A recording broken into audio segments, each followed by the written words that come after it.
ഇന്നു മുതൽ വീട്ടിൽ ചെന്നിട്ട് നിങ്ങൾ നിങ്ങളുടെ അച്ഛനമ്മമാരെ സ്നേഹിച്ച് കാണിച്ചു കൊടുക്കൂ. നിങ്ങളുടെ മക്കൾ നിങ്ങളെ സ്നേഹിക്കും. നിങ്ങൾ നിങ്ങളുടെ ഭാര്യയെ സ്നേഹിച്ചാൽ നിങ്ങളുടെ മകൻ നല്ല ഒരു ഭർത്താവായിട്ട് വരും. നിങ്ങൾ നിങ്ങളുടെ ഭർത്താവിനെ നല്ല രീതിയിൽ സ്നേഹിച്ചിട്ടുണ്ടെങ്കിൽ നിങ്ങളുടെ മകൾ നല്ലൊരു ഭാര്യയായിട്ട് വരും. നിങ്ങൾ അതുകൊണ്ട് ഏറ്റവും നല്ല ഭാര്യയും ഏറ്റവും നല്ല ഭർത്താവും ഏറ്റവും നല്ല അച്ഛനമ്മമാരായിട്ട് നിങ്ങൾക്ക് മാറാൻ കഴിയട്ടെ. നമ്മുടെ മക്കൾക്കുള്ള ഉപദേശം നമ്മളുടെ പ്രവൃത്തിയാകട്ടെ, നമ്മളെ റോൾ മോഡലാക്കി നമ്മുടെ മക്കൾ എടുക്കട്ടെ. അതിന് നിങ്ങൾക്ക് ഓരോരുത്തർക്കും കഴിയട്ടെ എന്ന് മാത്രം പറഞ്ഞുകൊണ്ട് നിർത്തുകയാണ്. ഹായ് കൂട്ടുകാരെ, നമസ്കാരം. അജീഷാണ് ഇടുക്കി ചെലീസ് കേട്ടോ. അപ്പോൾ നമ്മുടെ ഇന്ന് നാട്ടിലെ ഒരു കൊച്ചു വിശേഷമായിട്ടാണ് നമ്മൾ വീണ്ടും എത്തിച്ചേർന്നിരിക്കുന്നത്. നമ്മൾ കുറച്ച് ട്രാവൽ വീഡിയോസ് കാര്യങ്ങളൊക്കെ നിലവിൽ പ്ലാൻ ചെയ്തുകൊണ്ടിരിക്കുകയാണ്. ഇടയ്ക്ക് നല്ല കോൾഡ് കയറിയിട്ടേ സൗണ്ടൊന്നും കിട്ടാറായിട്ട് നിൽക്കുകയായിരുന്നു കേട്ടോ. ഇപ്പം നിലവിലും മരുന്നൊക്കെ കഴിക്കുന്നുണ്ട്. അപ്പോൾ മരുന്നൊക്കെ കഴിച്ച് ഒന്ന് റെസ്റ്റ് ചെയ്തിട്ട് ഇനി നമ്മൾ ഫുള്ള് മൺസൂൺ കാഴ്ചകളിലേക്ക് ഇറങ്ങാൻ അധികം താമസമില്ല. നമ്മുടെ നാട്ടിലൊക്കെ മഴയൊക്കെ അങ്ങനെ തകർത്ത് പെയ്തുകൊണ്ടിരിക്കുകയാണ്. ഒരുപാട് കാഴ്ചകളും വിശേഷങ്ങളൊക്കെ ഉണ്ട് കേട്ടോ. അപ്പം നമ്മൾ കുറേ മാസങ്ങൾക്ക് മുമ്പ് എൻ്റെ നാട്ടിലെ ഞങ്ങളെ കുടിവെള്ള പദ്ധതിയുടെ ഒരു കുളം തേകലിൻ്റെ ഒരു കാഴ്ചകളുമായിട്ട് നിങ്ങളുടെ മുമ്പിലേക്ക് വന്നായിരുന്നു. അപ്പോൾ ഇന്ന് ഞങ്ങളുടെ സംഘത്തിൻ്റെ ഏകദേശം 70 വീട്ടുകാരുള്ള ആ സംഘത്തിൻ്റെ വാർഷിക പൊതുയോഗവും അതുപോലെ ഗംഭീരമായിട്ടുള്ള ആഘോഷമൊക്കെ ഉണ്ട്. അപ്പോൾ ഞാൻ നോക്കിക്കഴിഞ്ഞപ്പോൾ ഇന്നത്തെ കാലഘട്ടത്തിൽ ഈ ഗവൺമെൻറ്റിൻ്റെ പദ്ധതികളൊക്കെ നിന്നു പോകുകയാണല്ലോ. അത് കൂടുതലും ജനപങ്കാളിത്തത്തിൻ്റെ ഒരു കുറവ് കൊണ്ടാണ് ഇങ്ങനെയുള്ള പദ്ധതികളൊക്കെ നിന്ന് പോകണേ. അപ്പോൾ അങ്ങനെ ആർക്കെങ്കിലുമൊക്കെ ഒന്ന് പ്രചോദനമായിക്കോട്ടെ എന്ന് ഓർത്തുകൊണ്ട് എന്നാൽ പിന്നെ ആ വീഡിയോ ചെറുതായിട്ടൊന്ന് കവർ ചെയ്ത് നിങ്ങളുടെ മുമ്പിലേക്ക് എത്തിക്കാമെന്ന് ഞാൻ ആഗ്രഹിച്ചു. അപ്പോൾ നമ്മുടെ ഇന്ന് ഈ കൊച്ചു എപ്പിസോഡിലേക്ക് വീണ്ടും ഒരിക്കൽ കൂടി സ്വാഗതം. നമ്മുടെ ചാനൽ ആദ്യമായിട്ടാണ് കാണണമെങ്കിൽ ചാനൽ ഒന്ന് സബ്സ്ക്രൈബ് ചെയ്യുക. അപ്പോൾ ഇതുവരെ നമ്മുടെ ഫേസ്ബുക്ക് പേജ് ഒന്ന് ഫോളോ ചെയ്തിട്ടുണ്ടെങ്കിൽ ഫേസ്ബുക്ക് പേജും കൂടെ ഒന്ന് ഫോളോ ചെയ്ത് സഹായിക്കണം. നമ്മൾ അതീവ ആക്റ്റീവായിട്ട് നമ്മൾ യൂട്യൂബിലേക്ക് ഇറങ്ങാൻ വേണ്ടി തയ്യാറെടുത്തുകൊണ്ടിരിക്കുകയാണ്.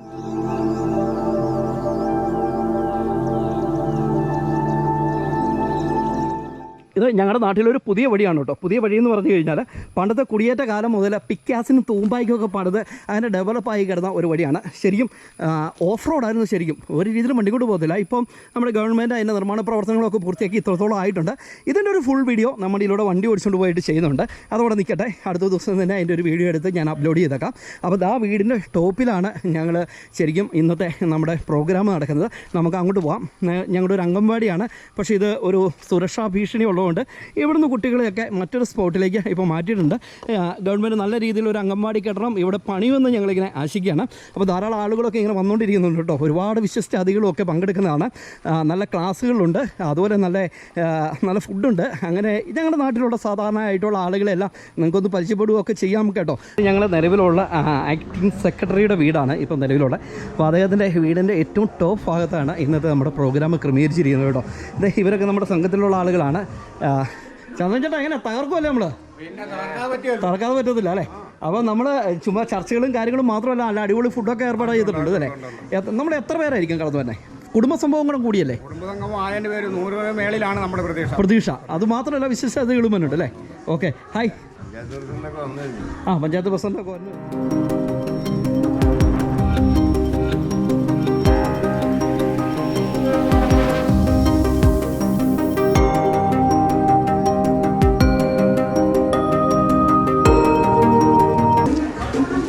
പ്രസിഡന്റ്, ഇവിടെ എന്താ പരിപാടി?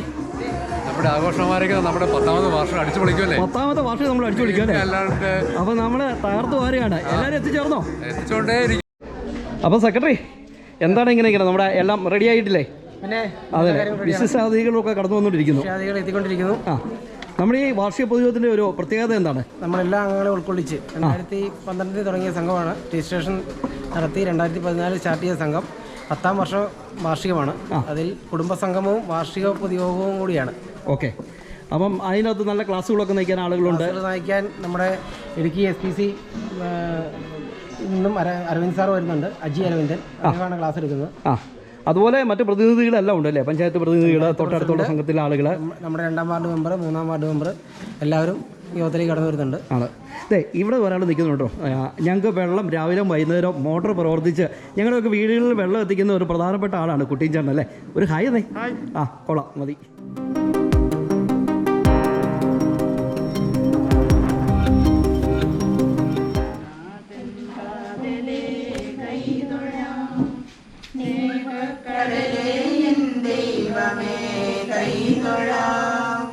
മഹിമാതൻ കോവിലേ കൈതൊഴാം, തൊഴാമഴുതൻ വെളിച്ചമേ കൈതൊഴാം, ഒരു ചെറു കൈത്തിരിയേന്തി ഞാൻ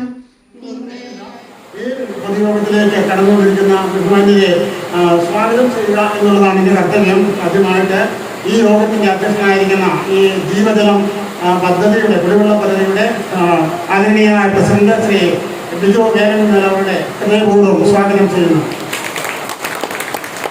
രണ്ടാമത് നമ്മുടെ ബഹുമാനായ ഗ്രാമപഞ്ചായത്ത് പ്രസിഡന്റ് ശ്രീ ജോർജ് ജോസഫ് അവരുടെ ഹൃദയപൂർവ്വം ക്ഷണിക്കുന്നു, സ്വാഗതം ചെയ്യുന്നു. കാരണം അദ്ദേഹം ഈ പദ്ധതിയുടെ വിജയത്തിന് വേണ്ടി മാത്രമല്ല ഈ പഞ്ചായത്തിൻ്റെ വിവിധങ്ങളായ പരിപാടികളിൽ വളരെയധികം ശ്രദ്ധാലുവായി പ്രവർത്തിക്കുകയും ഈ ഗ്രാമവികസനത്തിനായി ഗവൺമെൻറ്റുകൾ നൽകുന്ന കേന്ദ്ര സംസ്ഥാന ഗവൺമെൻറ്റുകൾ നൽകുന്ന ഫണ്ടുകളെ വേണ്ട വിധത്തിൽ വിനിയോഗിക്കുന്ന ഈ പഞ്ചായത്തിനെയും അതിൻ്റെ സാരഥിയായിരിക്കുന്ന ശ്രീ ജോർജ് ജോസഫ് വയലിൻ അവരുടെയും ഹൃദയപൂർവ്വം സ്വാഗതം ചെയ്യുന്നു.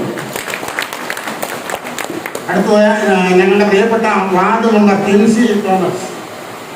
ഈ വാർഡിലെ ജനങ്ങളോട് എപ്പോഴും ഇഴുകി ചേർന്ന് അവരുടെ ആവശ്യങ്ങൾ, അവരുടെ പരിപാടികൾ എന്താണെന്ന് മനസ്സിലാക്കി അതിന് തക്ക വിധത്തിൽ സഹായഹസ്തവുമായി എത്തുന്ന ശ്രീ ടിൻസി മെമ്പറെ ഹൃദയപൂർവ്വം ഈ പൊതുയോഗത്തിലേക്കും ഈ പരിപാടികളിലേക്കും സ്വാഗതം ചെയ്യുന്നു. അടുത്തത് നമ്മൾ തായങ്കരി മാത്യു തായങ്കരി നമ്മൾ പറയേണ്ട കാര്യമില്ല, അറിയിക്കാൻ വിശേഷ കാര്യങ്ങൾ പറയേണ്ടതില്ല.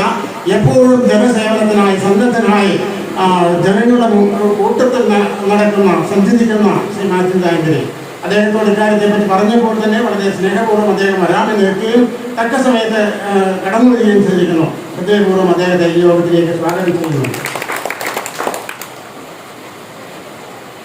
നമ്മുടെ BG ഫെഡറേഷന്റെ സെക്രട്ടറിയായി പ്രവർത്തിക്കുന്ന ശ്രീ സേവ്യർ തോമസ് അവർ. എങ്കിലും ഇത്തരം പ്രവർത്തനങ്ങൾക്ക് BG ഫെഡറേഷന്റെ പ്രസിഡന്റ് ആ കമ്മിറ്റി ഞങ്ങളെ എല്ലാവരെയും അനുമോദിക്കുകയും അദ്ദേഹത്തെ ഹൃദയപൂർവ്വം ഈ യോഗത്തിലേക്ക് സ്വാഗതം ചെയ്യുകയും ചെയ്യുന്നു.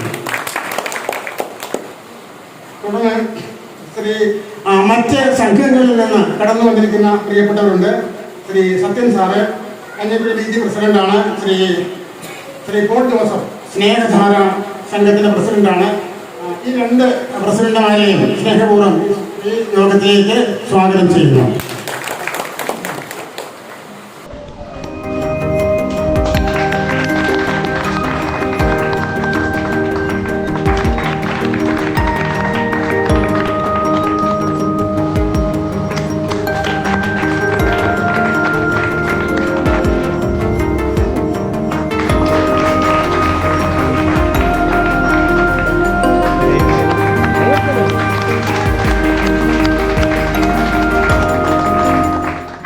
ഇന്ന് ഇവിടുത്തെ ഇന്ത്യ മഹാരാജ് തൊട്ട് ദാരിദ്ര്യ നിർമ്മാർജ്ജനം എന്ന് പറഞ്ഞ് ദാരിദ്ര്യം എന്താണെന്ന് നമുക്കറിയാൻ പറ്റാത്ത ഒരവസ്ഥയിലേക്ക് നമ്മളെ കൊണ്ടുവന്നു ആ പദ്ധതി.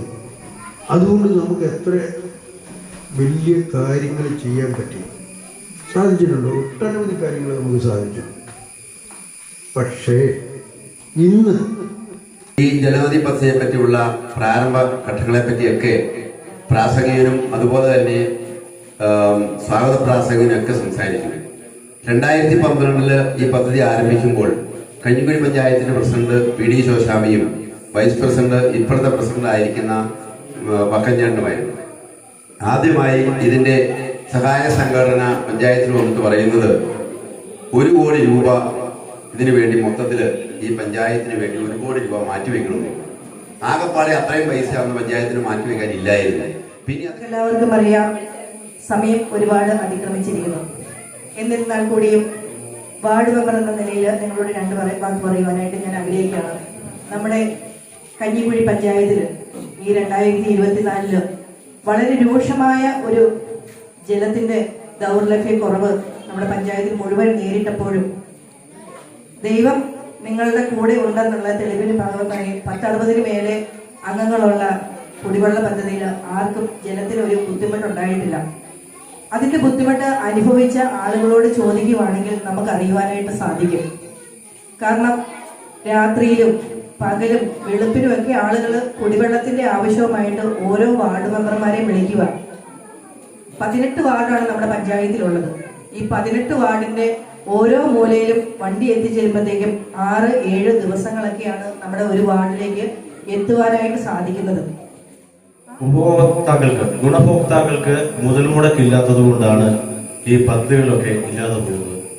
നമുക്കറിയാം, നമ്മുടെ നാടുകളിലുള്ള വിവിധങ്ങളായ കുളങ്ങള്, ജലസേചന പദ്ധതികളെല്ലാം നമ്മൾ വിളിച്ചിരുന്നത് പഞ്ചായത്തിന്റെ പദ്ധതി, ബ്ലോക്കിന്റെ പദ്ധതി, അല്ലെ MLA പദ്ധതി എന്നായിരുന്നുവെങ്കിൽ എന്നാലത് ജനങ്ങളുടെ പദ്ധതിയായി മാറണം എന്ന തിരിച്ചറിവ് ഗവൺമെന്റിനുണ്ടായപ്പോൾ ഗവൺമെന്റ് തീരുമാനമെടുത്തു. 50% തുക സെൻട്രൽ ഗവൺമെന്റിന്റെയും 25% തുക സ്റ്റേറ്റ് ഗവൺമെന്റിന്റെയും 15% തുക ലോക്കൽ സെൽഫ് ഗവൺമെന്റ് ഗ്രാമപഞ്ചായത്തിന്റെയും അതോടൊപ്പം 10% തുക ആ ഗുണഭോക്താവിന്റെയും മുടക്കിക്കൊണ്ട് ഒരു പദ്ധതി വിഭാവനം ചെയ്താൽ ആ പദ്ധതി ജനങ്ങൾക്ക് 1 രൂപയെങ്കിലും മുടക്കുണ്ടെങ്കിൽ, നമ്മുടെ മലയാളികളെ സംബന്ധിച്ചിടത്തോളം, മനുഷ്യരെ സംബന്ധിച്ചിടത്തോളം നമുക്ക് 1 രൂപ മുടക്കുണ്ടെങ്കിൽ ആ മുടക്ക് മുതലുള്ള വസ്തുവിനെ സംരക്ഷിക്കാനുള്ള മനസ്സ് നമ്മൾ കാണിക്കും എന്ന മനഃശാസ്ത്രത്തിൽ നിന്നാണ് ജലനിധി പദ്ധതി രൂപം കൊണ്ടത്. 3 കിലോമീറ്ററോളം വെള്ളം ചുമന്ന ആ ചുമടിന്റെ തഴുമ്പ് ഇപ്പോഴും ഞങ്ങളൊക്കെ സംസാരിക്കുമ്പോൾ ആ തഴുമ്പിനെ ഞങ്ങളിങ്ങനെ തലയിൽ തങ്ങളെ അത് നോക്കാൻ. എന്നാൽ ഈ കാലഘട്ടത്തിൽ വരൾച്ചയുടെ ആധിക്യത്താൽ ഈ ദേശം മൊത്തം വളരെയധികം പ്രയാസപ്പെട്ടപ്പോൾ ഒരു ദിവസം പോലും ഒരു വെള്ളത്തിന് ക്ഷാമമില്ലാതെ വളരെ ആഹ്ലാദമായിട്ട് വെള്ളത്തിന്റെ ഉപയോഗത്തിലൂടെ കടന്നുപോയിരിക്കുന്ന 66 കുടുംബാംഗങ്ങളെ ഒന്നിച്ച് കാണുവാനും ഈ പഞ്ചായത്തിലുള്ള ബഹുമാനപ്പെട്ട നമ്മുടെ അധികാരികളെ പരിചയപ്പെടുത്തി വളരെ സന്തോഷത്തോടുകൂടി അവരുമായി ഇടകലർന്നൊരു കൂട്ടായ്മ ആചരിക്കുന്നതുമാണ് ജീവജലം കുടിവെള്ള സമിതിയുടെ 2 മാസം മുമ്പ് കൂടിയ പൊതുയോഗം. നമ്മുടെ വാർഷിക പൊതുയോഗം വളരെ മനോഹരവും വളരെ ആഹ്ലാദവും കൂടി നടത്തണമെന്ന് തീരുമാനിച്ചത്. ഇങ്ങനെ ഒരു സംഘത്തിലേക്ക് എത്തിച്ചതും ഈ കൂട്ടായ്മയിൽ പങ്കാളിയാകാൻ എനിക്ക് നിയോഗം ലഭിച്ചതും, എനിക്ക് നിങ്ങളോട് ഈ വൈകിവേളയിൽ വേറെ കാര്യങ്ങൾ ഒന്നും തന്നെ പറയാനില്ല. ഇത്രയും സന്തോഷകരമായ ഒരു അവസരത്തിൽ ഇവിടെ പങ്കെടുക്കാൻ അവസരം തന്നതിന് എൻ്റെ സംഘത്തിന്റെ വൈസ് പ്രസിഡന്റ് എത്തിയിട്ടുണ്ട്, ജോലിച്ചേരണ്ട സെക്രട്ടറി എത്തിയിട്ടുണ്ട്, സിജി. 103 പേർക്ക് 30,000 ലിറ്റർ വെള്ളം ഡെയിലി അടിച്ചു കൊടുക്കുന്ന ഒരു സംഘമാണ് ഞങ്ങൾ. 2 കുളമുണ്ട്, പമ്പ് ഹൗസുണ്ട്, 2 മോട്ടറുണ്ട്. വളരെ ഭംഗിയായി തന്നെ നിലവിൽ ഇപ്പോൾ പോയിക്കൊണ്ടിരിക്കുന്ന ഒരു സംഭവമാണ് ഞങ്ങളുടേത്, കരിക്കുടിയിലേത്. ഈ പ്രസ്ഥാനം ഇങ്ങനെ നിലനിൽക്കണമെങ്കിൽ ഒരു ജീവജല പദ്ധതി എന്നൊരു പ്രത്യേക സാധനമൊന്നുമില്ല. നമ്മളെല്ലാവരും കൂടിയുള്ള ഒരു ഒറ്റക്കെട്ടാണ്. നമ്മുടെ ശരീരത്തിലെ ഓരോ അവയവങ്ങൾ എന്ന രീതിയിലാണ് പ്രസിഡന്റ്, സെക്രട്ടറി, കമ്മിറ്റി അംഗങ്ങൾ, ബാക്കിയുള്ള അംഗങ്ങൾ എല്ലാവരും വരും. ഇവർ ഒത്തൊരുമിച്ച് പോയാൽ മാത്രം ഈ പ്രസ്ഥാനം നിലനിൽക്കുള്ളൂ. പ്രിയപ്പെട്ട സംഘാംഗങ്ങളെ, വളരെ ജലദൗർലഭ്യം അനുഭവിക്കുന്ന നമ്മുടെ പ്രദേശത്ത് 66ഓളം കുടുംബങ്ങൾക്ക് ഈ പദ്ധതിയിൽ നിന്നും സുലഭമായി ശുദ്ധജല വിതരണം നടത്താൻ സാധിക്കുന്നത് നമ്മുടെ സംഘത്തിന്റെ വിജയമായി കണക്കാക്കുന്നു. ഈ പദ്ധതിയെ മാത്രം ആശ്രയിച്ച് ജലഉപയോഗം നടത്തുന്ന കുടുംബങ്ങളാണ് കൂടുതലായും ഉള്ളത്. ജലവിതരണവുമായി ബന്ധപ്പെട്ട് നമ്മുടെ ജലവിതരണ ലൈനിൽ ഉണ്ടായിട്ടുള്ള കേടുപാടുകൾ യഥാസമയം പരിഹരിക്കുന്നതിനും ജലവിതരണം തടസ്സപ്പെടാതെ മുന്നോട്ട് കൊണ്ടുപോകുന്നതിനും ഈ ഭരണസമിതി ഏറെക്കുറെ വിജയിച്ചു എന്ന് തന്നെ പറയാം. 6-ാംകുപ്പ് 7-ാംകുപ്പ് റോഡ് നവീകരണവുമായി ബന്ധപ്പെട്ട് വളരെയധികം ബുദ്ധിമുട്ടുകളും നഷ്ടങ്ങളും സംഭവിച്ച വർഷമാണ് കടന്നുപോയത്. എന്നാൽ കമ്മിറ്റി അംഗങ്ങളുടെയും സംഘാംഗങ്ങളുടെയും കൂട്ടായ പ്രവർത്തനത്തിന്റെയും പിന്തുണയുടെയും ഫലമായി അതിനെ എല്ലാം നമുക്ക് തരണം ചെയ്യുവാൻ, അതിജീവിക്കാൻ സാധിച്ചിരിക്കുന്നു. 2023-24 പ്രവർത്തന വർഷം സംഘാംഗങ്ങളുടെ കുടുംബങ്ങളിൽ നമ്മുടെ ഉറ്റവരായിരുന്ന പല വ്യക്തികളും നമ്മെ വിട്ടു തിരിഞ്ഞു പോയിരിക്കുന്നു. നമ്മുടെ സംഘാംഗമായിരുന്ന ജോർജ് തേക്കുമല, ഗോപി മണ്ണിശ്ശേരിയുടെ ഭാര്യ ലളിത ഗോപിത, കൂടാതെ ഈ റിപ്പോർട്ട് കാലയളവിൽ നമ്മിൽ നിന്നും വേർപിരിഞ്ഞ നാട്ടിലെ മറ്റു വ്യക്തികൾ, കലാ, സാമൂഹിക, സാംസ്കാരിക, രാഷ്ട്രീയ പ്രതിഭകൾ, രാജ്യസുരക്ഷാ പ്രവർത്തകർ തുടങ്ങിയവരുടെ സ്മരണയ്ക്ക് മുന്നിൽ ആദരാഞ്ജലികൾ അർപ്പിക്കുന്നു. ഭരണസമിതി 11/6/2023 ഞായറാഴ്ച ഉച്ച കഴിഞ്ഞ് 1:30 7-ാംകുപ്പ് അംഗൻവാടിയിൽ വെച്ച് ബിജോ വേലക്കുന്നേൽ അധ്യക്ഷത വഹിച്ച പൊതുയോഗത്തിൽ 2023-24 വർഷത്തെ ജീവജലം ശുദ്ധജല വിതരണ സംഘത്തിന്റെ ഭരണസമിതിയെ തെരഞ്ഞെടുത്തു. തിരഞ്ഞെടുപ്പ് കോർഡിനേറ്റർ ആയി ജോർജ് വർഗീസ് മുണ്ടിയാനി, ഏലിയാമ്മ ജോസഫ് തടുക്കര എന്നിവരെ യോഗം ചുമതലപ്പെടുത്തുകയും ഇവരുടെ നേതൃത്വത്തിൽ 11-അംഗ കമ്മിറ്റി നിലവിൽ വരികയും ചെയ്തു. കമ്മിറ്റിയിൽ നിന്നും ശ്രീ ബിജോ അഗസ്തി വേലങ്ങുന്നൽ പ്രസിഡന്റായി തെരഞ്ഞെടുക്കുകയും കുര്യൻ മാത്യു മുണ്ടമാക്കൽ വൈസ് പ്രസിഡന്റായും ജോബി MT മുകുളത്ത് സെക്രട്ടറിയായും ഏലിയാമ്മ ജോസഫ് തടുക്കര ജോയിന്റ് സെക്രട്ടറിയായും ജോർജ് വർഗീസ് മുണ്ടിയാനി ട്രഷററായും യോഗം തെരഞ്ഞെടുത്തു. തുടർന്ന് പ്രസിഡന്റ് ബിജോ അഗസ്തിയുടെ അധ്യക്ഷതയിൽ പ്രവർത്തന യോഗം ആരംഭിക്കുകയും ചെയ്തു. കമ്മിറ്റികളും പൊതുയോഗങ്ങളും ഈ കാലയളവിൽ 13 പൊതുയോഗങ്ങളും 8 കമ്മിറ്റികളും കൂടി ചേരുവാൻ നമുക്ക് സാധിച്ചു. കമ്മിറ്റി അംഗങ്ങളുടെ ഭവനങ്ങളിലും 7ാം വകുപ്പ് അംഗൻവാടി കെട്ടിടത്തിലും ആയി.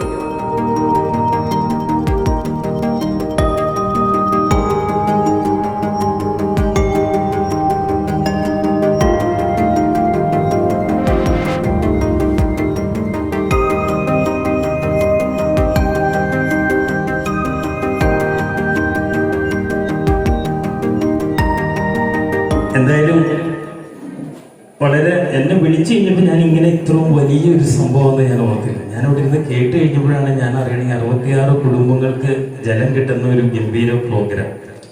ഞാൻ കോതമംഗലം ടൗണിൽ ജീവിക്കുന്ന ഒരാളാണ്.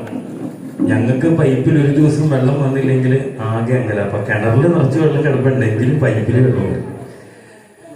അപ്പൊ ഞാനിങ്ങനെ ഓർക്കുമായിരുന്നു എത്ര ഭാഗ്യം ചെയ്തവരാ നിങ്ങളെന്ന്. ഇങ്ങനെ നിങ്ങൾ തന്നെ നിങ്ങൾക്കായിട്ട് വെള്ളം സംഘടിപ്പിക്കും.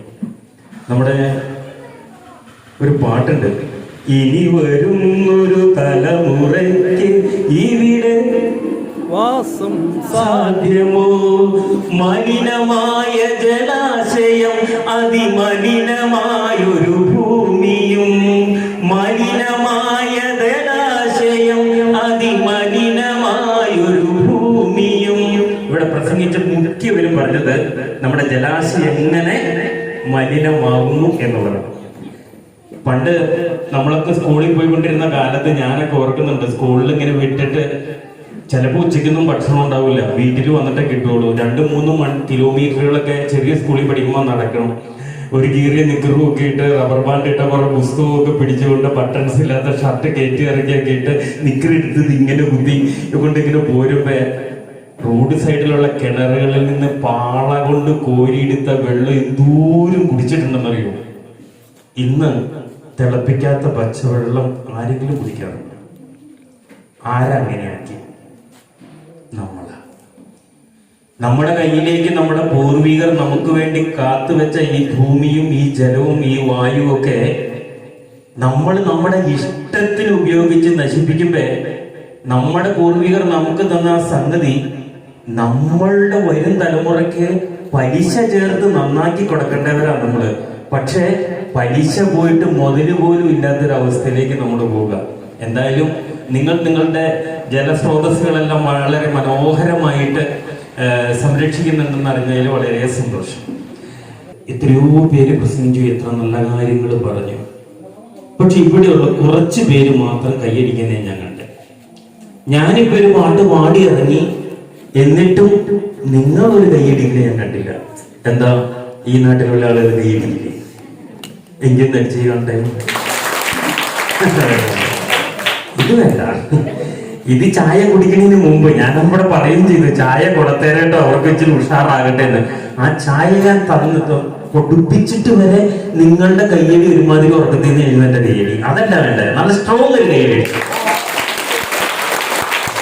ഇപ്പൊ ഇവിടെ ഇറങ്ങിയ കുറെ പേര് വിചാരിക്കും കേട്ടോ, എന്നെ അടിച്ചിരിക്കണോന്ന് ആഞ്ഞിരിക്കണ്ട പോലീസുകാരൻ പറഞ്ഞത്. ഇങ്ങനെ അടിക്കേണ്ട വല്ല കാര്യമുണ്ടോ? അവന്റെ ഒച്ചയിൽ എന്റെ പൊക്കോളെന്ന് പറഞ്ഞത് എങ്ങനെ ഇരുന്ന് മുട്ടുക. കല്യാണം കഴിക്കാല്ലേ? ഭാര്യ ഇവിടെ ഉണ്ടോ? ആയിരിക്കണേ. ഭാര്യ സ്നേഹിക്കാറുണ്ടോ? ഭാര്യ ചേട്ടനെ ഭാര്യ സ്നേഹിക്കണ്ടല്ലോ? ഉണ്ട്. ചേട്ടന്റെ ഭാര്യ സ്നേഹിച്ച ഈ ചേട്ടന് വല്ല ഗുണമുണ്ടോ? ഒരു ഗുണമില്ല. അമ്മയുടെ മക്കൾ അമ്മയെ സ്നേഹിക്കുന്നില്ലേ? സ്നേഹിക്കുന്നില്ലേ? അമ്മയുടെ മക്കൾ അമ്മയെ സ്നേഹിച്ചാല് ഈ ബാക്കിയിലേക്ക് അമ്മയ്ക്ക് വല്ല ഗുണമുണ്ടാവും? ഒരു ഗുണമില്ല.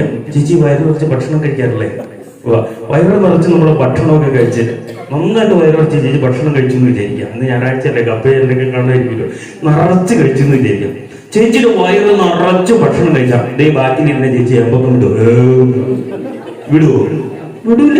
ഇല്ല.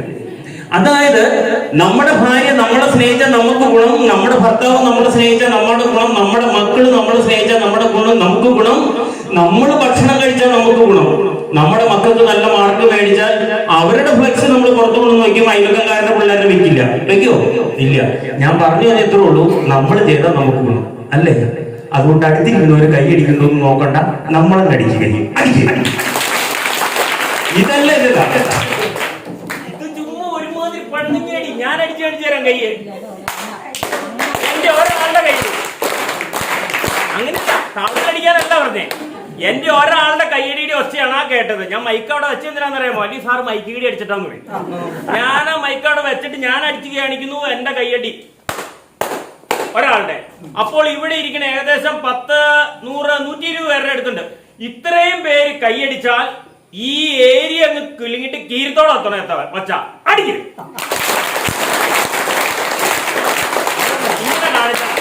ഇങ്ങനെ കാണിച്ച അങ്ങ് നിർത്തിയാൽ അത് ഇഷ്ടപ്പെട്ടിട്ടില്ല. ആ, ഇത് 50% ആയിട്ടുള്ളൂ. ചേട്ടനെ എന്ത് സ്നേഹിക്കണം? ആ 100 ഞാൻ പറയണത്. എന്തോരം സ്നേഹിക്കണം? ആഗ്രഹം പറ. കിട്ടണം പറഞ്ഞ ചിലപ്പോ സങ്കടമായി. ആഗ്രഹം 100 അല്ലേ? നമ്മുടെ ഭർത്താവ് നമ്മളെ 100% സ്നേഹിക്കണം. ഭാര്യ എന്തൊരു സ്നേഹിക്കണം? 100%. മക്കൾ എന്തൊരു സ്നേഹിക്കണം? 100%. നമ്മുടെ ആഗ്രഹമായിട്ടോ നമ്മൾ പറയണേ. എന്തൊരു ഭക്ഷണം കഴിയണം ചേച്ചി, വയറ് നിറച്ച് ഏമ്പക്കം വരണം. ഓക്കെ, നമ്മുടെ ഏമ്പക്കം വരണം. ഏമ്പക്കം വന്നെങ്കിൽ ഭക്ഷണം നമ്മൾ വയറ് നിറഞ്ഞിട്ടില്ല. ആ, മക്കൾ എന്തൊരു സ്നേഹിക്കണം? അമ്മേ 100% സ്നേഹിക്കണം. ഈ നമ്മുടെ മക്കൾക്ക് എത്ര മാർക്ക് വേണം? 100%. എന്തൊരു ഉറങ്ങണം. നിങ്ങൾക്ക് നടക്കൂല എന്നുള്ള എനിക്ക് നല്ല ബോധ്യം. പക്ഷെ നമ്മുടെ ആഗ്രഹം 100% ഉറങ്ങണം അല്ലെ? അതായത് നമ്മുടെ അച്ഛനമ്മമാർ നമ്മളെ 100% സ്നേഹിക്കണം, ഭാര്യ 100% സ്നേഹിക്കണം, ഭർത്താവ് 100% സ്നേഹിക്കണം, മക്കൾ 100% സ്നേഹിക്കണം. നമ്മുടെ മക്കൾക്ക് 100% മാർക്ക് വേണം, 100% വയറ് തരണം, 100% ഉറങ്ങണം. ഈ മക്കളോട് എന്തോരം നേരം മൊബൈൽ കളിക്കണം എന്ന് പറഞ്ഞാൽ അത് 1000 പ്രാവശ്യം വലിയ പിള്ളേര് പറയും. ഇങ്ങനെ എല്ലാം 100% വേണം. ഒരു ചോദ്യം ചോദിച്ചിട്ട് തുടങ്ങാനാണ് ഇവിടെ ഇരിക്കുന്നത്. എന്നിട്ട് ക്ലാസ് തുടങ്ങാം.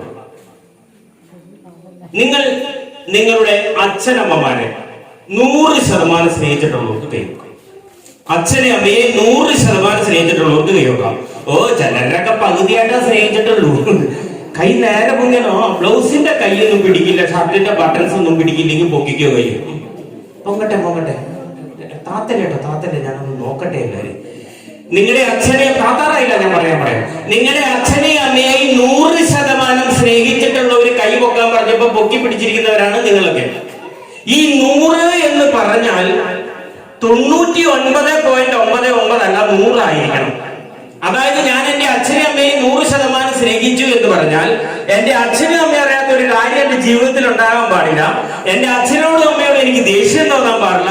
അവരെ ഒളിച്ച് ഞാനൊരു കാര്യം ചെയ്തിട്ടുണ്ടാകാൻ പാടില്ല. ഇങ്ങനെയൊക്കെ ചെയ്തിട്ടുണ്ടെങ്കിലാണ് 100%. ഇങ്ങനെയൊക്കെ ചെയ്തിട്ടുണ്ടെങ്കിൽ കൈ താത്തിയിട്ടൊന്നും 100 അല്ല.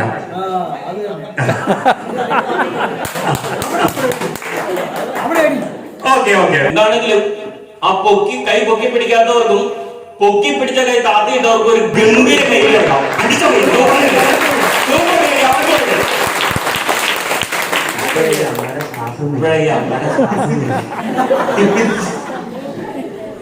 കാരണം എന്താ പറയാമോ? ഈ കൈ പൊക്കി പിടിച്ചോണ്ട് നിന്നൊരു ആത്മാർത്ഥതയൊന്നും ഞാൻ ചോദ്യം ചെയ്യുന്നില്ല. പക്ഷെ എനിക്ക് ആ കൈ താത്തിയിട്ടവരെയും കൈ പൊക്കി പിടിക്കാത്തവരെയും ഇഷ്ടം. കാരണം ഞാൻ ആ കൂട്ടത്തില്ല. എന്റെ അച്ഛന്റെ അമ്മയുടെ ഞാൻ 100% അല്ല. കാരണം ഞാനൊരു പച്ച മനുഷ്യനാണ്. പല സാഹചര്യങ്ങളിലും ഞാൻ എന്റെ അച്ഛനോടും അമ്മയോടും ദേഷ്യപ്പെട്ടിട്ടുണ്ട്. ചില വികാരങ്ങൾക്ക് അടിമപ്പെട്ട, അല്ലെങ്കിൽ ചിലർ തെറ്റിദ്ധരിപ്പിക്കുമ്പോഴോ അല്ലെങ്കിൽ ചില തെറ്റിദ്ധാരണ ഉണ്ടായി ഞാൻ എന്റെ അച്ഛനോടും അമ്മയോടും ദേഷ്യപ്പെട്ടിട്ടുണ്ട്. അവരെ വിളിച്ച് ഒരുപാട് കാര്യങ്ങൾ ഈ കൊച്ചു പിള്ളേരുടെ പ്രായത്തിൽ ചെയ്തിട്ടുണ്ട്. അതുകൊണ്ട് 100% അല്ല. വേണമെങ്കിൽ ഇപ്പൊ ഇവിടെ അനൗൺസ് ചെയ്ത് എന്നെ അങ്ങ് തള്ളി മറച്ച കൂട്ടത്തില് അത് കേട്ടിരിക്കണം. നിങ്ങളുടെ മുമ്പിൽ 100% പറഞ്ഞ അജിക്ക് വേണമെങ്കിൽ കൈ ഇങ്ങനെ പൊക്കി പിടിക്കാം. ഈ ഇരിക്കണം നിങ്ങളെ കൊണ്ടൊക്കെ കൈ അടിപ്പിക്കാനും പറ്റുമോ അജിക്ക്? നിങ്ങളൊക്കെ കൈയടിച്ച് ഞാനിങ്ങനെ പൊങ്ങി ഈ റൂഫൊക്കെ പൊളിച്ച് ഞാൻ മുകളിലേക്ക് ഇങ്ങനെ പോകുമ്പോ ഭയങ്കര സന്തോഷമല്ലേ എനിക്ക്. പക്ഷെ ആ സന്തോഷത്തിൽ ഞാനിങ്ങനെ പൊങ്ങി പോകുമ്പോ എന്റെ ഉള്ളിലിരിക്കുന്ന എന്റെ ആത്മാവെന്ന് പറയുന്ന അജി അരവിന്ദ് എന്നോട് ചോദിക്കും, എന്തിനാണോ നീ ഇവരെ കൊണ്ട് ഇങ്ങനെ കൈയടിപ്പിക്കണേ? ഇന്നലെയല്ലേ നീ അച്ഛനോട് വഴക്കൂടിയത്? ഇന്നലെയാണോ നീ അച്ഛനറിയാതെ ആ കാര്യം ചെയ്തത്?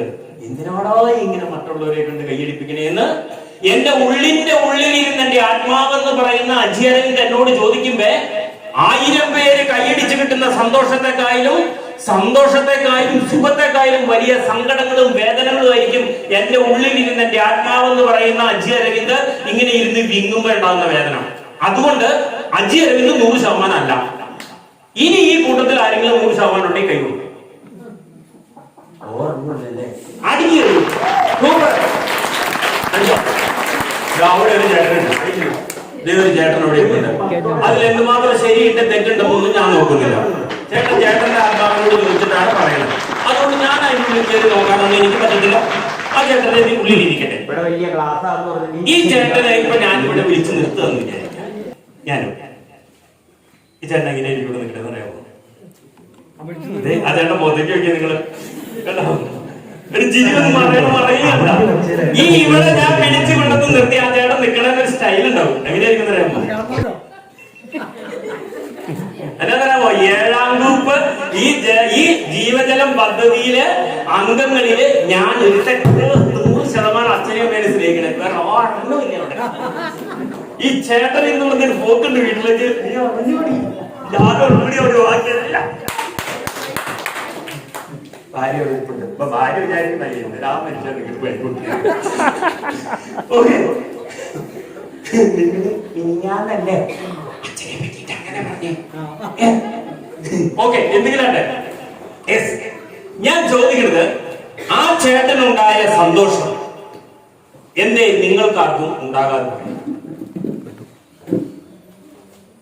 ആ ചേട്ടനുണ്ടായ സന്തോഷം എന്തേ നിങ്ങൾക്കാർക്കും ഉണ്ടാകാതെ പോയത്? ഒറ്റ കാരണമേ ഉള്ളൂ, നമ്മൾ നമ്മളുടെ അച്ഛന്റെ അമ്മയുടെ അടുത്ത് 100% അല്ലായിരുന്നു. ഞാൻ എന്റെ അച്ഛന്റെ അമ്മയുടെ അടുത്ത് 100% ആണെങ്കിൽ അജിയ റേഞ്ച് ഇവിടെ കിടന്ന് എത്ര തലകുത്തി പറഞ്ഞാലും നിങ്ങൾ നിങ്ങളുടെ കൈകൾ ഉയർന്നു തന്നെ വെക്കില്ലേ? നിങ്ങൾ ഉയർത്തി വെക്കാതിരുന്നത് നമ്മൾ 100% അല്ലാത്തതിന്റെ പേരിലാണ്. പ്രിയപ്പെട്ടവരെ, നമ്മൾ എവിടെയൊക്കെ 100% ആകുന്നുണ്ടോ അവിടെയൊക്കെ നമുക്ക് സന്തോഷമുണ്ടാകും.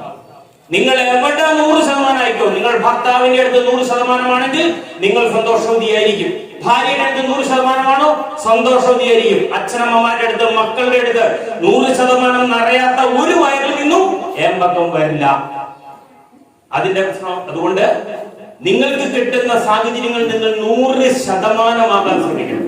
അതുകൊണ്ട് ഞാൻ ഇത്രയും നേരം നിന്ന് പറഞ്ഞ വേറെ ഒന്നിനല്ല, എനിക്ക് 100% ഒരു കയ്യടി കിട്ടും. 100% കയ്യടി കിട്ടുമ്പോൾ നിങ്ങൾക്കൊരു ഗംഭീര സമ്മാനം നിങ്ങളുടെ അടുത്തേക്ക് ഞാൻ ഫ്രീ ആയിട്ട് വെച്ചിരുന്നു. ഒരു ഫ്രീ ആയിട്ടൊരു സമ്മാനം തരും. ആ സമ്മാനം കിട്ടാൻ വേണ്ടിയിട്ട് 100% ഒരു കയ്യടി താ.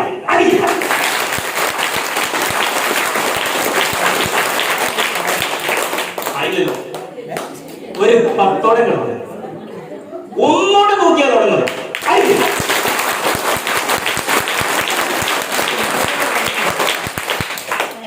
ഇവിടെ വലിയ ക്ലാസ്സാന്ന് പറഞ്ഞിട്ട് ഈ ചെങ്ങാന്ന് കൈയടിപ്പില്ല. ഈ കൈയടിച്ചാൽ ഗംഭീരമായ കുറെ ഗുണങ്ങളുണ്ട്. അതൊന്നും നിങ്ങളോട് പറയാൻ വേണ്ടിയിട്ടാണ് ഞാൻ നിങ്ങളെ കൊണ്ട് ഈ കൈയടിപ്പിച്ചത്. ഈ കൈയടിയുടെ ഗുണം എന്ന് പറഞ്ഞാൽ നമ്മൾക്ക് അത്ഭുതപ്പെടുന്ന ഗുണങ്ങളാണ്. ഈ കൈയടിക്കുമ്പോൾ സംഭവിക്കുന്നത് എന്താണെന്ന് വെച്ചാല്, നമ്മളുടെ കൈയിന്റെ വെള്ളകൾ ഇങ്ങനെ കൂട്ടിയടിക്കുമ്പോഴും ഈ ഭാഗം ഉണ്ടല്ലോ, ഈ ഭാഗം ഇങ്ങനെ കൂട്ടിയടിച്ചാല്, കൂട്ടിമുട്ടുമ്പോൾ നമുക്ക് സംഭവിക്കുന്നത് നമ്മുടെ ഹൃദയം കൂടുതൽ രക്തം പമ്പ് ചെയ്യുമെന്ന് ശാസ്ത്രം പറയുന്നു. നിങ്ങൾ ഗൂഗിളിൽ സെർച്ച് ചെയ്താല്, നിങ്ങളുടെ മക്കളോടോ അല്ലെങ്കിൽ നിങ്ങൾക്ക് സെർച്ച് ചെയ്യാൻ നിങ്ങൾക്ക് അറിയാമെങ്കിൽ ചെയ്ത് നോക്കിയാല് അതില് ഒരു ഹാർട്ട് സർജറി ചെയ്യുന്ന ഒരു ഇന്റർനാഷണൽ ഡോക്ടറുടെ ഒരു വീഡിയോ എടുക്കുന്നുണ്ട്. ആ വീഡിയോയിൽ അദ്ദേഹം പറയുന്നുണ്ട്, നിങ്ങളുടെ കൈകൾ ഇങ്ങനെ 10 പ്രാവശ്യം അടിക്കണം, ഈ ജോയിന്റ് 10 പ്രാവശ്യം അടിക്കണം, ഈ ജോയിന്റ് 10 പ്രാവശ്യം, ഇവിടെ 10 പ്രാവശ്യം, ഇവിടെ 10 പ്രാവശ്യം, അങ്ങനെ 10 പ്രാവശ്യം ദിവസത്തിൽ 2 or 3 പ്രാവശ്യം ചെയ്താൽ ബ്ലോക്ക് ഉണ്ടാകാനുള്ള സാധ്യത കുറയും എന്ന് പറയുന്ന ഒരു വീഡിയോ ഉണ്ട്. അത് അദ്ദേഹം പറഞ്ഞു, ഞാൻ അതൊക്കെ വിട്ടു. ഞാൻ പറയുന്നു, നിങ്ങളുടെ കൈകൾ കൂട്ടിയടിച്ചാൽ നിങ്ങളുടെ ഹൃദയം കൂടുതൽ രക്തം പമ്പ് ചെയ്യും. ഒപ്പം വേറൊരു സംഭവം നടക്കും. നമ്മുടെ കൈയിന്റെ ഈ വെള്ളകൾ ഇങ്ങനെ അടിക്കുമ്പോൾ നമ്മുടെ കൈയിന്റെ വെള്ളയിലും കാലിന്റെ പാദത്തിന്റെ അടിയിലും നമ്മുടെ ശരീരത്തിലുള്ള കംപ്ലീറ്റ് അവയവങ്ങളുടെയും ഗ്രന്ഥികളുടെയും നാഡീ ഞരമ്പുകൾ വന്നിട്ടുണ്ട്. മക്കളോട് ചോദിച്ചു നോക്കിയാൽ ഇവിടെ കണ്ണ്, കരട്, മൂക്കൊക്കെ ഇരിക്കുന്ന പടമുള്ള കൈയിന്റെ പടം എടുക്കുകയും കാലിന്റെ അടിയിലേക്ക്. നമ്മുടെ പൂർവികർ നമ്മളോട് പറഞ്ഞു, നമ്മുടെ മുത്തശ്ശന്മാരും മുത്തശ്ശിമാരൊക്കെ പറഞ്ഞു, കുഞ്ഞുങ്ങളുടെ കാലിന്റെ അടിയിൽ ഇക്കിളിയിടരുത്, മാന്തരുത് എന്ന്. കാരണം അതിന് ക്ഷതം സംഭവിക്കും. നമ്മളോട് നമ്മുടെ പൂർവികർ പറഞ്ഞു, നഗ്നമായ പാദം കൊണ്ട് തറയിലൂടെ ചവിട്ടി നടക്കണമെന്ന്. കാരണം എന്തിനാ? ഈ തരംഗങ്ങൾ കിട്ടാൻ. നഗ്നമായിട്ടല്ല, നഗ്നമായ പാദം കൊണ്ട് ചെരുപ്പിടാണ്ട് ഇങ്ങനെ ഇരിക്കോ? ഇതെന്ത് സംഭവം? അങ്ങനെ ഞാൻ ചുമ്മാ ആരെങ്കിലും ഇൻഡിക്കേറ്റ് ചെയ്യാതെ അവരൊന്നും ആയിരിക്കില്ല കേട്ടോ. നിങ്ങൾ ചുമ്മാ അവരെ നോക്കിയിട്ട് ഇങ്ങനെ അവള് പറഞ്ഞൊന്നും പറഞ്ഞേക്കരുത്. ഞാൻ ചുമ്മാ പറയണതാ. ഓക്കെ. അങ്ങനെ നഗ്നമായ പാത കൊണ്ട് ചവിട്ടി നടക്കണമെന്ന് പറഞ്ഞു. പക്ഷെ നമ്മൾ ഇന്ന് കയ്യിലിട്ട തറയിലും ചെരിപ്പിട്ടിട്ടാ നടക്കുക. ഈ സമയം നമുക്ക് കിട്ടണില്ല. അതായത് ഇപ്പൊ ഈ അജയരവിന്ദന്റെ ക്ലാസ് കേൾക്കാൻ, അല്ലെങ്കിൽ നമ്മുടെ മക്കള് സ്കൂളിൽ ക്ലാസ് കേൾക്കാനൊക്കെ നമുക്ക് ഈ നമ്മുടെ ശരീരത്തിൽ ഒരുപാട് അവയവങ്ങൾ, ഗ്രന്ഥികളുണ്ട്. ഇതെല്ലാം വർക്ക് ചെയ്യണമെന്ന് ഒരു നിർബന്ധമില്ല. ആകെ 2 സാധനം മതി. ഏത് ക്ലാസ്സും കേൾക്കാം, ഏത് പ്രസംഗവും കേൾക്കാം, ഏത് പ്രഭാഷണവും കേൾക്കാം. ആകെ 2 മതി. ഏതൊക്കെയാണെന്നറിയാമോ? ഒന്ന്, നിങ്ങൾക്കൊരു ശരീരം ഉണ്ടായിരിക്കും. അതുണ്ടോ നിങ്ങൾക്ക്? എല്ലാവർക്കും ഉണ്ട്. അപ്പൊ രക്ഷയും. രണ്ടാമത്തെ സാധനം എന്ന് പറഞ്ഞാൽ നിങ്ങൾക്ക് ഈ ക്ലാസ് എടുക്കുന്ന ആളുടെ നേരെ ഇങ്ങനെ നോക്കി, ക്ലാസ് എടുക്കുന്ന ആളുടെ നേരെ ഈ പിള്ളേരൊക്കെ നോക്കിയിരിക്കുന്നുണ്ടല്ലോ, സ്കൂളിലെ ടീച്ചർമാരുടെ നേരെ ഇങ്ങനെ നോക്കിയിരിക്കും. അപ്പൊ ഈ ക്ലാസ് എടുക്കുന്ന ടീച്ചർ എന്ത് വിചാരിക്കാല്ലേ, ഞാൻ എന്ത് വിചാരിക്കും, ഈ ചേച്ചി എന്ത് ശ്രദ്ധിച്ചായിരിക്കണം, ഭയങ്കര അറ്റൻറ്റീവ് ആയല്ലോ ഈ ചേച്ചി ഇരിക്കണത് എന്ന് നമുക്ക് തോന്നും. പക്ഷെ ക്ലാസ് എടുത്ത് പരിചയമുള്ള ടീച്ചർക്കറിയാം ഈ ഇരിപ്പ് വെറുതെയാണ്. ഈ ഇരിപ്പ് വെറുതെ ടീച്ചർക്കറിയാം. ടീച്ചർ എന്ത് ചെയ്യുന്ന അറിയാമോ? ഒരു ചോക്കിന്റെ പീസ് ഇങ്ങനെ ഒടിച്ചെടുത്തിട്ട് ആ മുഖത്തേക്ക് നോക്കിയിരിക്കണ കൊച്ചിനെ നോക്കി ഒറ്റ എഴുതുകയും ചെയ്യും. ഈ ഏറ് കൊള്ളണത് ഈ കുട്ടി എന്ത് ചെയ്യും? ഒറ്റ ലെറ്ററായിരിക്കും. ഞെട്ടിക്കഴിയുമ്പോ ടീച്ചർ പറയും, യു സ്റ്റാൻഡപ്പ്, നീ അവിടെ എഴുന്നേറ്റില്ല. അപ്പൊ കൂടെ ഉള്ള പിള്ളേരൊക്കെ ഒരു ചിരിയിരിക്കും. ഞാനൊക്കെ എഴുന്നേറ്റ് നിന്നിട്ടുണ്ടെങ്കിൽ നമ്മളിങ്ങനെ എഴുന്നേറ്റ് നിൽക്കുമ്പോ ടീച്ചർ നമ്മളോട് ചോദിച്ചു, എന്താ പറയാ, ഞാനിപ്പോ എന്താ പഠിപ്പിച്ചത്? ശരിക്കും നമ്മൾ കിട്ടും. പക്ഷെ നമ്മളിങ്ങനെ എഴുന്നേറ്റ് നിന്നിട്ട് നമ്മളൊക്കെ ആൻസർ പറഞ്ഞിട്ടുണ്ട്. ആൻസർ പറയുന്നതിന്റെ ഒരു രീതിയുണ്ട്. എങ്ങനെയാണെന്നറിയാമോ? നമ്മൾ തലയിൽ ഇങ്ങനെ മാന്തും, കാര്യം കൊണ്ട് ഡെസ്കിന്റെ അടിയിൽ ഇങ്ങനെ റൗണ്ടും വരും. എന്നിട്ട് എഴുന്നേറ്റ് നിന്നിട്ട് ടീച്ചറോട് ആൻസർ പറയും. ആൻസർ എല്ലാവരും പറഞ്ഞിട്ടുണ്ട്. എന്റെ ആൻസർ എന്ന് അറിയാമോ? മലയാളത്തിലെ 2ാമത്തെ അക്ഷരം നീട്ടി എന്ന് പറയും. എന്താ അത്? അങ്ങനെയാണ് നിങ്ങൾ ഇവിടെ ഇരിക്കണമെങ്കിൽ ഞാൻ പറഞ്ഞതും നിങ്ങൾ കേട്ടതും നിങ്ങളുടെ സമയവും എന്റെ സമയവും ഗോവിന്ദ. അപ്പൊ അങ്ങനെ ഇവിടെ ഇരുന്നിട്ട് കാര്യമില്ല. അപ്പൊ നമ്മൾ ഇവിടെ ഇരിക്കുമ്പോൾ ഈ കൈ അടിക്കുന്ന സമയത്ത് സംഭവിക്കുന്നത് എന്താന്ന് വെച്ചാല്, ഈ ഹൃദയം കൂടുതൽ രക്തം പമ്പ് ചെയ്യുന്നതിന്റെ ഒപ്പം തന്നെ ഈ കൈ മുട്ടുമ്പോൾ ഈ കയ്യിൽ വന്നിരിക്കുന്ന ഞരമ്പുകളിലൂടെ ഒരു തരംഗം ആ ചോക്ക് പീസ് പോയപ്പോൾ ഞങ്ങൾ പോകുള്ളിലേക്ക്, എന്നിട്ട് നമ്മുടെ ശരീരത്തിൽ ഉറങ്ങിക്കിടക്കുന്ന അവയവങ്ങളെയൊക്കെ വിളിച്ച് എഴുന്നേറ്റോളം കുറയും. എഴുന്നേക്കാത്ത കുഞ്ഞുങ്ങളെ നമ്മൾ രാവിലെ വിളിച്ച് എഴുന്നേറ്റിട്ട് മുഖത്ത് വെള്ളം തളിക്കുന്നത് പോലെ ഈ ബ്ലഡ് ഇറച്ചോടെ കയറി കഴിഞ്ഞ് കഴിയുമ്പോൾ ജീവിത വിജയത്തിന് അത്യാവശ്യമായ ഗംഭീര സമ്മാനം നിങ്ങൾക്ക് ഫ്രീ ആയിട്ട്. ഈ സമ്മാനം നിങ്ങളുടെ കയ്യിലുണ്ടെങ്കിൽ നിങ്ങൾക്ക് ഉണർവുണ്ടാകും, ഉന്മേഷമുണ്ടാകും, സന്തോഷമുണ്ടാകും, വിജയമുണ്ടാകും, ആനന്ദമുണ്ടാകും, ഉത്സാഹമുണ്ടാകും. നിങ്ങൾ ഭയങ്കര സന്തോഷത്തിലായിരിക്കും. ഇത് നിങ്ങളുടെ കയ്യിലില്ലെങ്കിൽ നിങ്ങൾക്ക് ഉണർവുണ്ടാകൂല, ഉന്മേഷം ഉണ്ടാകൂല, സന്തോഷം ഉണ്ടാകൂല, വിജയം ഉണ്ടാകൂല, ആനന്ദം ഉണ്ടാകൂല. ചമ്മലും തോൽവിയും പരാജയവും എപ്പോഴും ഇങ്ങനെ സങ്കടപ്പെട്ടിരിക്കും. ഈ കൈ അടിച്ചാൽ നിങ്ങൾക്ക് കിട്ടുന്ന സാധനം അതാണ്. ഈ സമ്മാനം നിങ്ങളുടെ കയ്യിൽ ഇപ്പൊ എത്തിയിട്ടുണ്ട്. ഇത് നിങ്ങൾക്കും ഉണ്ട്, എനിക്കും ഉണ്ട്. എന്താന്ന് പറയാമോ ആ സമ്മാനം? മനുഷ്യന് ജീവിത വിജയത്തിന് അത്യാവശ്യമായ സമ്മാനം. നമ്മളെ ഭരിക്കുന്ന നേതാക്കന്മാർക്കും നമ്മളെ കാര്യങ്ങൾ നടത്തി തരുന്ന ഉദ്യോഗസ്ഥന്മാർക്കും നമുക്ക് ഭക്ഷണം ഉണ്ടാക്കി തരുന്ന നമ്മുടെ പ്രിയപ്പെട്ടവർക്കും നമ്മളെ മക്കളെ പഠിപ്പിക്കുന്ന ടീച്ചർമാർക്കും പഠിക്കുന്ന കുട്ടികൾക്കും എന്തിന് റോഡ് സൈഡിൽ ഇരുന്ന് ഭിക്ഷയാചിക്കുന്ന ഭിക്ഷക്കാർക്ക് വരെ ജീവിത വിജയത്തിന് അത്യാവശ്യമായ ഗംഭീര സമ്മാനം. അത് നിങ്ങളുടെ കയ്യിലുണ്ട്, എന്റെ കയ്യിലുണ്ട്. എന്റെ കയ്യിലുള്ളത് നിങ്ങൾക്ക് തരാനോ നിങ്ങളുടെ കയ്യിലുള്ളത് എനിക്ക് തരാനോ നിങ്ങളുടെ ഏറ്റവും പ്രിയപ്പെട്ട ചങ്കുകൾക്ക് കൊടുക്കാനോ കഴിയില്ല. പറയാമോ? നേരം എടുത്താൽ നിങ്ങൾ ഒരു 10 പ്രാവശ്യം നിങ്ങളുടെ മക്കളോട് ഈ കാര്യത്തെ കുറിച്ച് പറയുന്നുണ്ട്. സ്കൂളിൽ പോകുന്ന കുട്ടികളോട് ടീച്ചർമാർ ഇത് തന്നെ പറയും. കണക്ക് ടീച്ചറിന് ഇത് പറയാനേ തരുള്ളൂ. ആ സാധനത്തിന്റെ പേരാണ് ശ്രദ്ധ. ഈ കൈയടിച്ചാൽ കിട്ടുന്ന സാധനം എന്താണ്? ശ്രദ്ധ. ഈ സാധനം ഇത്ര നല്ല സാധനമായിരുന്നു, എന്നിട്ടാണോ ഞാൻ ഇത്ര ഇത്ര നേരം അടിച്ചിരുന്ന പോലീസുകാർ ഇപ്പോഴാണ് ഇങ്ങനൊരു സാധനം ഉണ്ടോ അടുത്തിരിക്കണ ചോദിച്ചിട്ട് കവളേക്ക് മുട്ടിച്ചിട്ട് അടിക്കണേ. ഇങ്ങനൊരു ഗുണമുണ്ട്. ഇതാണ് ഞാൻ ആദ്യം പറഞ്ഞത്. നമ്മൾ ചെയ്യുന്ന എല്ലാ പ്രവൃത്തികൾക്കും ഒരു ഗുണമുണ്ടാകും. ആ ഗുണമുണ്ട് എന്ന് പ്രതീക്ഷിച്ച് തന്നെ ചെയ്യണം. ചിലപ്പോൾ അത് അപ്പം തന്നെ കിട്ടും, ചിലപ്പോൾ കുറച്ച് കഴിഞ്ഞ് കിട്ടും. അതുകൊണ്ട് നമ്മൾ എപ്പ ചെയ്യുമ്പോഴും അത് 100% ഇട്ടിട്ട് ചെയ്തോളൂ. നമ്മൾ തെങ്ങ് വെക്കണത് തേങ്ങ ചാറട്ടെ എന്നിട്ട് വളമിടാന്നല്ലല്ലോ തീരുമാനിക്കണേ. വളമിട്ട് കൊടുക്കുക നമ്മൾ ചെയ്യാം. അതേപോലെ തന്നെ മക്കളെ വളർത്തുന്ന മക്കൾ എന്നെ നോക്കട്ടെ, എന്നിട്ട് അവനെ സ്കൂളിൽ വിടാം എന്ന് നമ്മൾ തീരുമാനിക്കുന്നില്ല.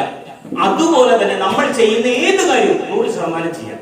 അപ്പോൾ ഈ കൈയടിക്കുമ്പോ നമുക്ക് കിട്ടുന്ന സാധനമാണ് ശ്രദ്ധ. അപ്പൊ ഒരു കാര്യം ചെയ്യട്ടെ, ഈ ശ്രദ്ധ എവിടെയാണ്? നിങ്ങൾ എന്നും പറയട്ടല്ലോ ശ്രദ്ധ ശ്രദ്ധ ശ്രദ്ധ എന്ന് പറഞ്ഞ മക്കളോട്, എവിടെ ഈ ശ്രദ്ധ ഇരിക്കുന്നത്? മനസ്സിലാ? തലച്ചോറ്. നിങ്ങൾ ആരെങ്കിലും ശ്രദ്ധ കണ്ടിട്ടുണ്ടോ? ഈ ശ്രദ്ധ എവിടെ നിന്ന് കിട്ടും? ഇനി അത് പറയാം. ശ്രദ്ധ എവിടെ നിന്ന് കിട്ടും? കടയിൽ നിന്ന് കിട്ടുമോ? താഴെ കടയിൽ നിന്ന് കിട്ടുമോ? പഞ്ചായത്തിൽ നിന്ന് കിട്ടുമോ? ലുലുമാളിൽ നിന്ന് കിട്ടുമോ? മെഡിക്കൽ സ്റ്റോറിൽ നിന്ന് കിട്ടുമോ? നിങ്ങളുടെ കയ്യിലിരിക്കുന്ന കോടി രൂപകൾ കൊണ്ട് കൊടുത്ത മൾട്ടി സ്പെഷ്യാലിറ്റി ആശുപത്രികളിൽ എത്തിയാല് നിങ്ങളുടെ ഹൃദയം മുതൽ കിഡ്നി മുതൽ ആണിനെ പെണ്ണാക്കി വരെ മാറ്റുന്ന വരെ ശസ്ത്രക്രിയകളുള്ള മൾട്ടി സ്പെഷ്യാലിറ്റി ആശുപത്രി നമുക്കുണ്ട്. പക്ഷേ നിങ്ങളുടെ കയ്യിലിരിക്കുന്ന കോടി രൂപ കൊണ്ട് കൊടുത്തിട്ട് നിങ്ങൾ ആ ആശുപത്രിക്കാരോട് പറയാം, എന്റെ ശരീരത്തിലേക്ക് 1 ഔൺസ് ശ്രദ്ധ എന്ന് ഓപ്പറേഷൻ ചെയ്ത് വെച്ച് തരാൻ പറഞ്ഞാൽ അവർ ചെയ്തു തരില്ല. അപ്പൊ പിന്നെ ഈ സാധനം എവിടെ ഇരുന്നേ? നിങ്ങൾ എപ്പോഴും പറയണ്ടല്ലേ സാധനം ശ്രദ്ധ ശ്രദ്ധ. ഈ മക്കളോട് ഈ മക്കൾ ഒരു ദിവസം തിരിച്ചു ചോദിക്കുക, എന്താണ് ശ്രദ്ധ? എനിക്ക് നിങ്ങളോട് പറയാനുള്ളതും ഈ ശ്രദ്ധയെ കുറിച്ചാണ്. പ്രിയപ്പെട്ടവരെ, ഈ ശ്രദ്ധ ഈ പറഞ്ഞ ഒരു സ്ഥലത്ത് നിന്ന് കിട്ടില്ല. ഈ ശ്രദ്ധ എന്ന് പറയുന്നാൽ എന്റെ ശരീരത്തിലുള്ളതാണ്, നിങ്ങളുടെ ശരീരത്തിലുള്ളതാണ്. നമ്മുടെ ശരീരത്തിലുള്ള 3 കൂട്ടം കാര്യങ്ങൾ ഒരുമിച്ച് ഒരു സ്ഥലത്ത് വർക്ക് ചെയ്യുമ്പോൾ നമുക്ക് ശ്രദ്ധയുണ്ടാകും. നമ്മളുടെ ഓരോരുത്തരുടെയും ശരീരത്തിലുള്ള 3 കൂട്ടം കാര്യങ്ങൾ ഒരുമിച്ച് ഒരു